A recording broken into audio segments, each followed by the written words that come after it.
আমাদের একটা practice generally যেটা আমরা দেখি, মার্কেটিং ডিপার্টমেন্টের কোনো ওভারটাইম নেই, বাকি অন্য সব ডিপার্টমেন্ট, ফাইন্যান্স, অ্যাকাউন্টসে যারা কাজ করে তাদেরকে ওভারটাইম দেওয়া হয়। জি। এখন আমি আপনার কাছ থেকে জানতে চাচ্ছি, এক, মার্কেটিং ডিপার্টমেন্টের কারোর জন্যই কি ওভারটাইম নাই? আর দুই হচ্ছে যে ম্যানেজারিয়াল লেভেলে কি কাজ করলে তাদেরকে ওভারটাইম দেওয়া হয় না, বাট এক্সিকিউটিভ লেভেলে ওভারটাইম দেওয়া হয়? এই জিনিসটা সঠিক কিনা?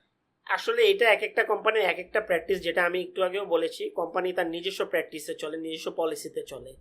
সো গভর্নমেন্ট ওয়াইজ আমাদের যদি লেবার লতে যেসব পলিসিগুলো আছে, মোস্ট অফ দ্য কর্পোরেট কোম্পানিগুলো আমরা এটা ফলো করি না।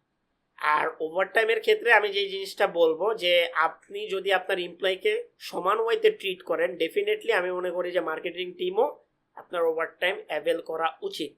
কারণ হচ্ছে যে মার্কেটিং টিম এমন একটা টিম, তারা কাজ একটু দেরিতে শুরু করে কিন্তু লেট নাইট পর্যন্ত কাজ করে। কারণ তাদের কাজটা একটু ডিফারেন্ট, ক্রিয়েটিভ কাজ। আর ক্রিয়েটিভ কাজটা আসলে আইডিয়াটা জেনারেট করতে অনেক সময় নেয়। ফাইন্যান্স ক্ষেত্রে, এইচআর ক্ষেত্রে কিছু রুলস রেগুলেশন আছে, আমরা ওইটা ফলো করে তাড়াতাড়ি কমপ্লিট করতে পারি। আবার মার্কেটিং এর কাজটা টোটালি ডিফারেন্ট।